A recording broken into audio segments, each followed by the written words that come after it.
नमस्कार दोस्तों, आप सभी का स्वागत है टेक मुरली चैनल पे। और आज हम जो टॉपिक पढ़ने वाले हैं वो है कि आप सबसे अच्छे सीआरएम को कैसे चुनेंगे। How to choose best CRM for your company, for your business. तो बिना देर के अपने शुरू करते हैं। हमारे पास 3 चीजें हैं जिसको हमें कंसीडर करना है कभी भी अपने लिए सीआरएम चूज करते हुए। सबसे पहला है identify your need, I mean कि अपने नीड को समझिए। दूसरा है सीआरएम फीचर्स और टूल्स को चेक कीजिए कि कितने अच्छे अच्छे फीचर्स हैं, कितने अच्छे अच्छे टूल्स हैं उस सीआरएम के अंदर। और तीसरा है टेस्ट ड्राइव। जैसे हम कोई गाड़ी खरीदते हैं तो हम टेस्ट ड्राइव करके चेक करते हैं कि वो गाड़ी चलाते वक्त कैसी लगती है। ठीक वैसे ही सीआरएम का डेमो लीजिए और समझिए कि वो सीआरएम आपके बिजनेस के लिए कितना अच्छा काम करता है, कितना अच्छा परफॉर्म करता है। लेकिन इन सब के बारे में हम डिटेल से बात करेंगे। इन 3 मुद्दों पे हम बात करने वाले हैं और बिना देर किए बात करने वाले हैं।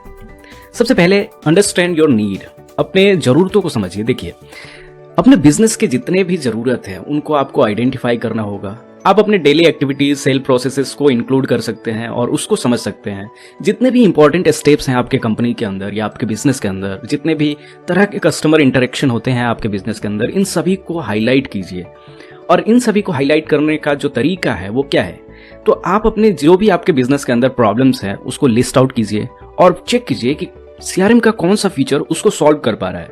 आपके अगर बिजनेस में कोई प्रॉब्लम है सेल्स से रिलेटेड, तो आप चेक कीजिए कि सीआरएम के अंदर कोई सेल्स मॉड्यूल आता है जो आपके उस प्रॉब्लम को सॉल्व कर दे। ठीक है, आपको एक चीज और भी ध्यान देनी होगी कि सीआरएम कैसे आपके काम को, यानी कि आपके टीम के काम को, आपके हर डिपार्टमेंट के काम को कैसे एफिशिएंट बनाता है और सेल्स कैसे इंप्रूव करता है। बिकॉज सीआरएम का मतलब क्या हुआ? Customer relationship management, right. Customer के साथ रिलेशन बनाने का मतलब कि सेल्स इंप्रूव करना। ठीक है, कहीं ना कहीं जो आपका गोल होता है वो आपको सेल्स पे डिपेंड होता है। तो सेल्स जितना ही बढ़ेगा कंपनी बढ़ेगी। सेल्स बढ़ने का मतलब हर डिपार्टमेंट की बढ़ोतरी। ठीक है, तो जैसे जैसे सेल्स बढ़ते हैं वैसे वैसे हमारे पास कस्टमर्स होते जाते हैं और उन कस्टमर्स के डेटा को मैनेज करने के लिए हमारे पास सीआरएम होने चाहिए। और सीआरएम होने का एक और फायदा होता है कि उससे हमें नए कस्टमर्स के बारे में भी पता चलता है। हमें पता चलता है कि कौन से कस्टमर उसमें इंटरेस्टेड है और कौन से नहीं। लेकिन ये सारी बात सीआरएम के लिए है। ठीक है, अगर आपने सीआरएम की वीडियो नहीं देखी तो आप देख सकते हैं, आई बटन पे या डिस्क्रिप्शन में लिंक मिल जाएगा। सीआरएम कैसे आपके बिजनेस के लिए काम करता है, कैसे आपके सेल्स को इंप्रूव कर सकता है, इसके लिए आपको अपने टीम, जिसके अंदर सेल्स और कस्टमर सर्विस सारे टीम आ गए, उन सभी से कंसल्ट करना चाहिए। उनसे समझना चाहिए उनके एक्सपीरियंसेस जो कस्टमर के साथ बन रहे हैं, जो कस्टमर के डेटा के साथ बन रहे हैं। जो कस्टमर के साथ टच में है वही आपको उसका एक्सपीरियंस बताएंगे कि क्यों सीआरएम आपकी नीड है और कैसा सीआरएम आप ढूंढते हैं, कैसे प्रॉब्लम वो लोग फेस कर रहे हैं जो आपके सेल्स एग्जीक्यूटिव हैं, जो आपके सपोर्ट एग्जीक्यूटिव हैं, ताकि वो आपको एक्सपीरियंस बताएंगे। उस हिसाब से अगर आप सीआरएम चेक करेंगे और वैसा फीचर जो उनके प्रॉब्लम्स को सॉल्व करेगा, तो कहीं ना कहीं आपके बिजनेस का प्रॉब्लम सॉल्व हो जाएगा। तो ऐसे आप अपने नीड को अंडरस्टैंड कीजिए। इसमें बहुत सारी चीजें हैं जिसको आपको इंक्लूड करना होगा, आपको फाइंड आउट करना होगा, आपको लिस्ट आउट करना होगा। और उसके बाद जो नेक्स्ट स्टेप है वो है check CRM features and tools. चूंकि आपने अपने नीड को आइडेंटिफाई कर लिया है, ठीक है, आपको पता है कि ये प्रॉब्लम्स है मेरे बिजनेस के अंदर या मेरे कंपनी के अंदर। अब उन चीजों को सॉल्व करने के लिए आप सीआरएम के कौन से फीचर को यूज करेंगे, कौन से टूल को यूज करेंगे। ऑफकोर्स आपके बिजनेस में अगर कोई प्रॉब्लम है तो उसके लिए आपको एक टूल्स चाहिए होगा जो उसको सॉल्व करे, राइट। तभी आप सीआरएम लेंगे ना। सीआरएम का मतलब क्या है कि सीआरएम लेने का फायदा हो आपको। फायदा तभी होगा जब आपके प्रॉब्लम्स और उस सीआरएम के फीचर्स आपके प्रॉब्लम्स को सॉल्व कर रहे होंगे, तो ही वो काम आएगा। तो सीआरएम सॉफ्टवेयर हमेशा contact management, marketing automation, lead tracking for monitoring marketing campaigns और सेल्स एक्टिविटीज, इन सभी को इंक्लूड करता है। ठीक है, और ये इंक्लूड करना चाहिए। देखिए, यहाँ सीआरएम के फंक्शनैलिटी और कस्टमाइजेशन आप चेक कर सकते हैं कि उसके फंक्शंस क्या क्या हैं, कस्टमाइजेबल है कि नहीं। क्योंकि कंपनी बाद में आपकी ग्रो करेगी। जैसे जैसे आपकी कंपनी ग्रो करेगी वैसे वैसे आपके पास डेटा बढ़ेंगे, इन्फॉर्मेशन का जो अमाउंट है वो बड़ा होता जाएगा। और इन्फॉर्मेशन का अमाउंट बड़ा होगा और सीआरएम आपका छोटा रहेगा। आई मीन कि सीआरएम की साइज भी तो बढ़ेगी, उसमें भी सॉफ्टवेयर और हार्डवेयर अपग्रेड करने पड़ेंगे। तो इन सारी चीज़ों को हमेशा ध्यान में रखा जाता है कि आपके सीआरएम की फंक्शनैलिटी, कई सारे ऐसे सीआरएम होते हैं जिसमें आपको कस्टमाइजेशन का कोई ऑप्शन नहीं मिलता। मान लीजिए आपके पास बहुत सारे ऐसे डिपार्टमेंट हैं जो वो सीआरएम वेंडर है वो प्रोवाइड नहीं करता, लेकिन अगर वो कस्टमाइज करता है तो आपके बिजनेस के, आपके नीड के अनुसार करता है। ठीक है, आपके डिपार्टमेंट्स को ध्यान में रख के करता है। बहुत सारे ऐसे आपके पास प्रोसेसेस होंगे जो और कंपनी में नहीं होते हैं, वो आपके पर्सनल है। अब पर्सनल चीज़ों को डिज़ाइन करवाने के लिए आपको कस्टमाइजेशन चाहिए होता है, ठीक है। तो कस्टमाइजेशन तो होना ही चाहिए सीआरएम के अंदर आपके बिजनेस के हिसाब से। उसके साथ साथ फंक्शनैलिटी भी उस सीआरएम के अंदर होनी चाहिए जो आपके बिजनेस में सपोर्ट करे, ठीक है। मान लीजिए कि आपका बिजनेस सेल से रिलेटेड है, जहाँ पे प्रोडक्शन, सेल्स, ये सारी चीज़ें होती हैं, लेकिन सीआरएम जो आपने ली है वो अलग ही फील्ड की ले ली है। जैसे सपोज आप मैन्युफैक्चरिंग फील्ड में हैं और आपने जो सीआरएम ली है वो मेडिकल फील्ड के लिए है, तो कहीं ना कहीं इन दोनों में फ़र्क होगा, ठीक है। जो मॉड्यूल्स, जो प्रोसेस करने के तरीके होंगे इन्फॉर्मेशन के, उसमें डिफरेंस आएगा, ठीक है।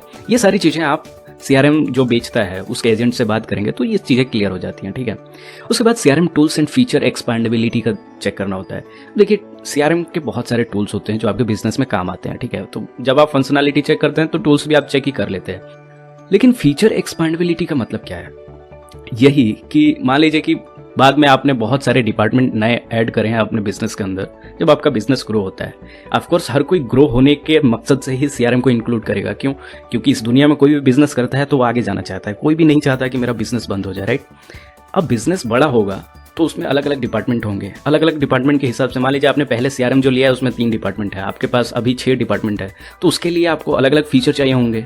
तो वो फीचर उस सीआरएम के अंदर हो तो इससे फ़ायदा क्या होता है कि जो आपको, मान लीजिए आपने नया वेंडर ले लिया सीआरएम का, तो आपको फिर से जो डेटा इस सीआरएम के अंदर है उसको उधर भेजना पड़ेगा और इसमें टाइम लगेगा और आपका पैसे भी लगेंगे, ठीक है। तो इन सारी चीज़ों को बचाने के लिए देखा जाता है एक्सपेंडेबिलिटी, ठीक है।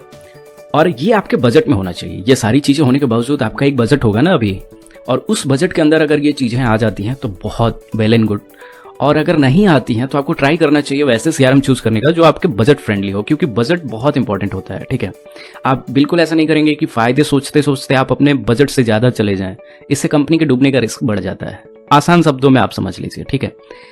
तो बजट फ्रेंडली होना ही चाहिए, आपको अपना बजट तय करना पड़ेगा और उस बजट के अंदर ही इन सारी चीज़ों को प्लान करना होगा। और दूसरी बात जो आजकल बहुत इंपॉर्टेंट है, देखिए हर किसी के पास मोबाइल है और ज़्यादातर ऐसे सॉफ्टवेयर आते हैं जो मोबाइल फ्रेंडलीनेस होते हैं, यानी कि मोबाइल में काफ़ी अच्छे से चलते हैं। जो भी फीचर्स आपको डेस्कटॉप में मिलते हैं वही मोबाइल में भी मिल जाते हैं, जिससे काम करना आसान हो जाता है। अब लोग ट्रेवल्स करते हैं, ठीक है, बहुत जगह बिजी रहते हैं, वहाँ पे वो लैपटॉप ऑन नहीं कर सकते, कंप्यूटर ऑन नहीं कर सकते, और उसके लिए उनके पास एक फ़ोन होता है। फ़ोन सबके पास होता है आजकल, जो भी कॉर्पोरेट में काम कर रहा है सबके पास स्मार्टफोन है। अगर आपका सीआरएम मोबाइल फ्रेंडलीनेस रहेगा तो आपके जो भी एम्प्लॉयज़ हैं या जो भी उसमें टीम मेंबर है वो कहीं से भी एक्सेस कर पाएगा और कभी भी उस पर काम कर पाएगा, कभी भी डेटा एक्सेस कर सकता है, कभी भी काम कर सकता है। तो यानी कि इसका कोई वो बॉन्ड नहीं रहेगा कि नहीं मैं लैपटॉप पे जाऊँगा तो ही ये काम होगा। इंसान तुरंत मोबाइल निकालेगा और काम हो जाएगा, तो उससे काम नहीं रुकेगा और जो स्लोनेस है आपके सेल्स टीम की वो भी बढ़ जाएगी। सॉरी, स्लोनेस नहीं बढ़ेगी, फास्ट हो जाएगा वो, मेरे कहने का मतलब ये है। जब आपने ये सारी चीज़ें कर ली, लाइक आपने अपने नीड को आइडेंटिफाई कर लिया, आपने बिजनेस के जितने भी प्रॉब्लम्स थे उसको लिस्ट आउट किया, फिर आपने देखा कि सीआरएम का कौन सा फीचर, कौन सा टूल्स आपके उस बिजनेस प्रॉब्लम को सॉल्व कर रहा है, आपने उस तरह के सीआरएम चूज कर लिए, ठीक है। अब जो सबसे आखिरी चीज़ है ना वो है टेस्ट ड्राइव, यानी कि डेमो।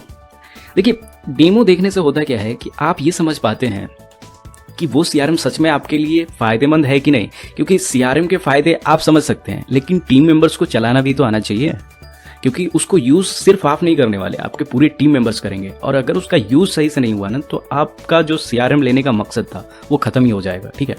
तो कोई भी सीआरएम चूज़ करने से पहले उसका एक लाइव डेमो सेशन ले सकते हैं। आप सीआरएम को टेस्ट करते हैं ताकि आप उसके यूज़र फ्रेंडलीनेस को चेक कर पाएँ या फिर आपके टीम मेंबर्स चेक कर पाएँ। उसके इफेक्टिवनेस को चेक कीजिए कि कस्टमर का इन्फॉर्मेशन सोशल मीडिया या अलग अलग जगहों से एक्सट्रैक्ट करने में कोई प्रॉब्लम तो नहीं आ रही है, उसकी जो रिपोर्टिंग कस्टमर इंटरेक्शन है वो कितनी आसान है, ठीक है। ये सारे टर्म्स हैं जो सीआरएम जो लोग यूज़ करते हैं या फिर जिसके लिए यूज़ करना चाहते हैं वो इन सभी चीज़ों को समझते हैं। सीआरएम क्या, कस्टमर के इन्फॉर्मेशन, और कस्टमर का इन्फॉर्मेशन एक्सट्रैक्ट करना, रिपोर्ट बनाना, ये सारी चीज़ें सीआरएम के अंदर होती हैं, ठीक है। और मेक श्योर कीजिए कि सिर्फ आप अपने डिसीजन से सीआरएम को परचेज ना करें। ये जो टेस्ट ड्राइव करें इसमें हर एक मेंबर को इंक्लूड करें जिसको जिसको वो सीआरएम चलाना है, क्योंकि अलग अलग लोगों के, अलग अलग टीम मेंबर्स के जब एक्सपीरियंस आपको मिलते हैं तो आप एक सही निर्णय लेते हैं कि हाँ ये सीआरएम आपके लिए बेस्ट है या नहीं है। क्यों? क्योंकि अलग अलग मेंबर अलग अलग इश्यूज फेस करेंगे और अगर वो इश्यूज फेस नहीं करते हैं तो वो खुद ही आपको बताएंगे कि नहीं ये सीआरएम बहुत बढ़िया है, ये हमारे काम आ सकता है, क्योंकि हम डेली जो प्रॉब्लम्स फेस करते हैं वो इसको सॉल्व कर रहा है, ठीक है। तो ये सारी चीज़ें हैं जिसको हमेशा ध्यान में रखना चाहिए। उम्मीद है कि आपको ये समझ में आया होगा कि सीआरएम लेने से पहले किन किन बातों का ध्यान रखा जाता है और how to choose best CRM. Hope कि आपको ये वीडियो समझ में आया होगा। मिलते हैं नेक्स्ट वीडियो में, तब तक के लिए धन्यवाद।